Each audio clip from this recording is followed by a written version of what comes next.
The Philadelphia Eagles just got some insane news during training camp that could change everything for them, as Philly's biggest rivals in the NFC East are falling apart right before our very eyes, and it's absolutely amazing to watch. Meanwhile, several players are making a statement at Eagles camp, as Saquon Barkley just torched the Birds' defense, while Sidney Brown is taking advantage of his new opportunities, and players like Tyler Steen, Smael Mondon, and Azeez Ojulari are all starting to flash as well. So let's talk about all that and all the other latest news from Eagles camp starting right now. Alright, so it has been a wild couple of days for Philadelphia Eagles fans. And that's not just because the Birds had another training camp practice on Friday, which, trust me, we're going to dive into everything from that a little bit later. But the main reason it's been so crazy is because of the huge news that has come out of the Birds division, the NFC East, over the past several days. And we'll start in Washington with star receiver Terry McLaurin, as of course he's been looking to get a new contract extension this entire offseason, but the Commanders just haven't given it to him. And really no progress has been made towards the deal either, so after a long standoff that included holdouts from practices in the spring and in training camp, McLaurin officially requested a trade from the Commanders on Thursday. And of course, this is just absolutely amazing news if you're an Eagles fan. I mean, obviously the Commanders are supposed to be one of the Birds' biggest contenders, not just in the NFC East, but in the NFC in general this year, so to see them completely botch this whole situation with their best skill player and possibly their best player in general is just hilarious. And obviously, if they do end up trading McLaurin, that makes the Commanders a much worse team overall. Because, I mean, then you're going to have Jaden Daniels relying on this version of Deebo Samuel to be your wide receiver one, and I wouldn't be too confident in that if I were a Washington fan. Now, yes, since this trade request happened, Washington has come out and said that they are not going to trade him, which, that's what we always hear when a star player demands a trade from the team. So this situation is far from over, and maybe McLaurin does end up getting a new deal at some point and coming back to play for Washington, but there's also a chance that he doesn't and he is traded. But regardless of how it ends, whether he's traded or not, this whole situation is just super messy, and one thing's for certain, it is not a good thing for the Commanders. So again, as an Eagles fan, you just love to see it. And you can say pretty much the exact same thing about Micah Parsons' situation in Dallas right now, although honestly, that might be even worse. As of course, like McLaurin, Parsons has been looking to get a new contract extension all offseason long, and like the Commanders, the Cowboys have, for whatever reason, refused to give it to him. And no real progress has been made towards an extension. So after a long offseason of being patient on Parsons' part and not even holding out of practices, he finally hit his breaking point on Friday, as Parsons officially requested a trade from the Cowboys via social media, saying things like, quote, "I no longer want to be here. I no longer want to be held to closed-door negotiations without my agent present. I no longer want shots taken at me for getting injured while laying on the line for the organization, our fans, and my teammates. And I have made a tough decision. I no longer want to play for the Dallas Cowboys. My trade request has been submitted to Stephen Jones personally." And look, this goes without saying, but Jerry Jones and the Cowboys organization just have clearly botched this entire thing. I mean, like Micah said there, Jerry was low-key taking shots at him during this whole process during the offseason, and the quote-unquote negotiations that the Cowboys thought they were having with Parsons just turned out to be them trying to trap him to come to an agreement without going through Parsons' agent first. So all in all, again, this is just a completely botched situation by Jerry Jones and the Dallas Cowboys organization, and I think pretty much everyone knows that, including the Cowboys' very own star receiver in CeeDee Lamb. As after the news came out that Parsons did request a trade, Lamb went on social media where he said SMH and also, quote, "Never fails, dog. Just pay the man what you owe him. No need for the extracurricular."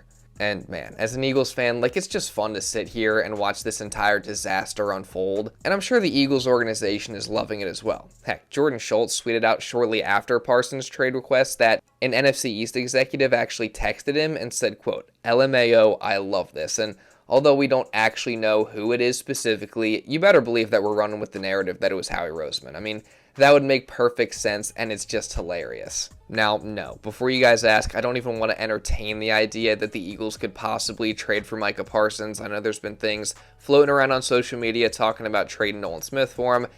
at the end of the day, the Cowboys are not going to trade him to the Eagles. There's probably a good chance they don't even trade him in general, but still, it's just been really funny to watch this whole situation unfold. And again, all in all, it's been a very fun few days for Eagles fans, just watching the rest of the NFC East collapse around them. And that's all while the Eagles may very well be the most well-run organization in sports right now, or at least one of them. Because on one hand, you got these other teams out here botching contract negotiations with their star players, all while Howie Roseman and Jeffrey Lurie seemingly never fail to get their big-time core players locked up for the long term, and for the most part, they get it done early.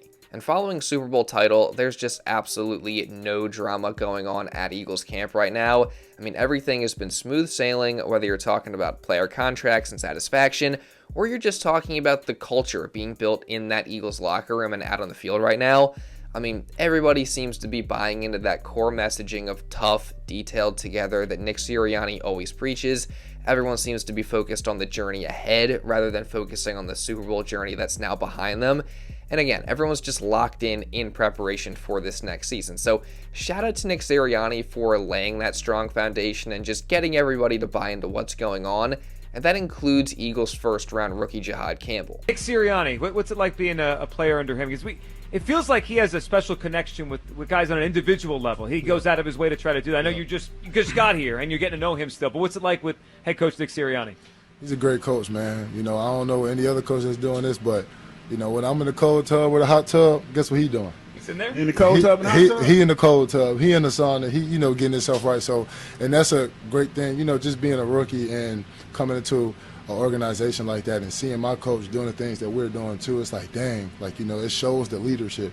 It shows, you know, what's it like and why the standard is the standard, you know, tough, detail, and together, you know what I'm saying? And that's what, you know, the Eagles are prided by. Man, I just absolutely love this. Like, no wonder the players respect Sirianni and buy into his messaging. I mean, no wonder they back him up when things aren't really going as well, because he's willing to put himself through the same exact thing that he puts his players through and buy into what he tells the players to buy into. So again, I absolutely love hearing this, and I love the culture that he's just been able to build in his time in Philadelphia these past now almost 5 seasons. Speaking of Nick Sirianni, though, he was a bit under the weather on Friday, so we didn't get to hear from him before practice, but he was still out there with the rest of the guys on the field leading and setting the example, and man, did the guys deliver, as Friday's practice atmosphere was seemingly super competitive, with a lot of chirping and trash talk going back and forth between the offense and defense, mainly involving Saquon Barkley as he jawed with Reed Blankenship after a long run down the sideline,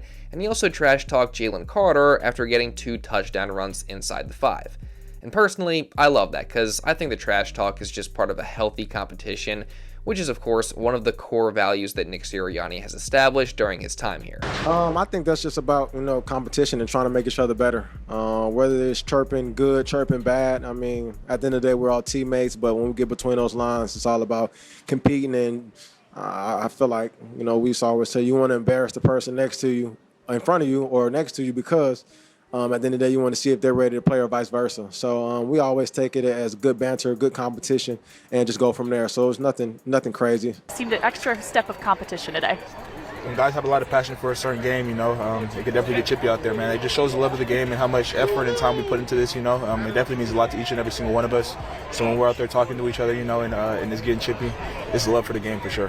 Today was a little feisty, especially with Saquon talking to me. Yeah, I mean, today was like her scrimmage and stuff, so yeah, we're going to be a movie. Is that weather-related or because you No, I think it's just part of our culture. I think it's just part of our competitive culture. And, you know, every guys just want to go out there, be tough, you know, and play hard. And that's what the culture's about. Now, of course, again, at the forefront of the trash talking was Saquon Barkley, and he was also the star of Friday's practice for the Birds, as it was reported by multiple sources that the 2024 Offensive Player of the Year put on an absolute show, which included scoring those 2 touchdowns from under 5 yards out, and an opening drive that saw Barkley get 4 runs, one of which he broke for a long distance, and overall, he got a lot of touches, 14 to be exact, and he brought a lot of energy to an offense that has sorely lacked that over the past several practices before Friday. So again, overall, it was a standout practice from Saquon Barkley, which is kind of hard for a running back to do if you think about it during practice, and it kind of reminds you just how good Saquon really is. Not to mention that based on how many touches he's been getting during camp so far, there could be a chance that Barkley doesn't actually see a decreased workload this season, which is just crazy considering how many touches he got last year. But, that's just speculation, so we'll see what happens. And it's also speculation to say that, as of right now, my guess would be that Sidney Brown is currently winning the battle against Andrew Mukuba to be the starting safety next to Reed Blankenship this season. As of course, Mukuba missed 3 practices in a row with a shoulder injury, and while he did return in some capacity on Friday, he only was able to do individual drills. So all Mukuba's missed time has definitely given Sidney Brown more opportunities and a chance to really take the reins and pull ahead in this battle. And it seems like he's been doing just that. I mean, it's night and day difference. Last year I was still learning how to run. So, the fact that I'm out here being able to, get reps with the defense. I had a full OTAs, I had a full off season. I was able to come out here and camp hot, and I'm just stacking each and every day. And I feel like I'm getting confidence. I just, take advantage of reps day by day. I just try and build, the trust and respect of my coaches and all that. So just keep stacking, that's all. Again, it certainly does seem like Sidney Brown has been taking full advantage of his increased opportunities with Mukuba out. Based on what we've heard from him and about him in the past few practices at camp, he does seem to be trending in the right direction. And again, when you talk about his skill set, his play style, and what he brings to this Eagles defense, I do think there's a lot to like, just with his physicality, his tenacity, and the edge that he plays with. So yes, there is definitely work to be done, but as of right now, Sidney Brown definitely seems to be trending in the right direction and making progress as training camp moves on. Still though, it's no sure thing that he's going to win the job or even be good in that role. Plus, Mukuba is still obviously dealing with an injury, so there's a lot of uncertainty at that safety position still. So of course, people are still speculating that the Birds might decide to turn around and sign Justin Simmons at some point during camp, especially after Simmons himself released this Instagram story showing himself wearing an Eagles hoodie. However, Philly fans, you gotta chill out because this is in fact not a Philadelphia Eagles hoodie and rather a Boston College Eagles hoodie, which is where Simmons went to school. So no, a Justin Simmons signing is not imminent, but again, it's something to keep your eye on as we continue on in training camp.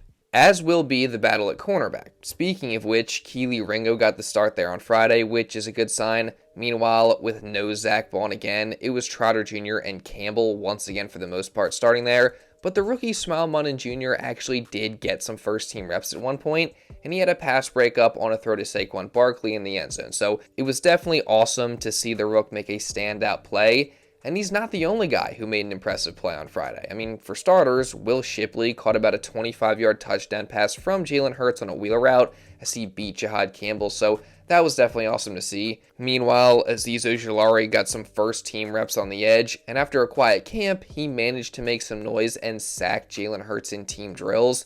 Plus, Mora Jomo also made a huge play as he strip-sacked Hurts in the red zone as his awesome camp continues.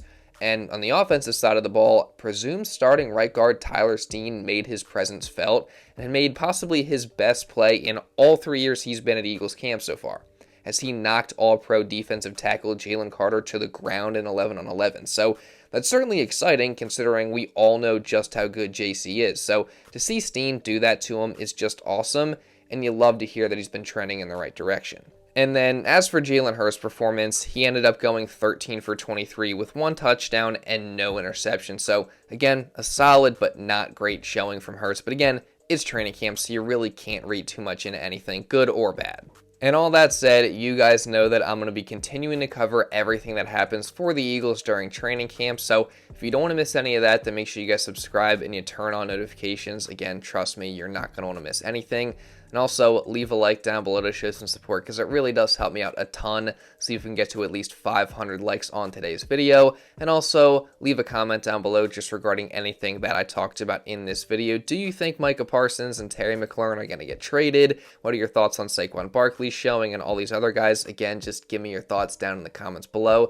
And also, if you want to watch another Eagles video talking about how Jahad Campbell has really been showing out, among other things, you can check this out right here. And now with all that being said, that's pretty much all I got for this one, guys. So thank you all so much for watching, and I'll see you in the next video.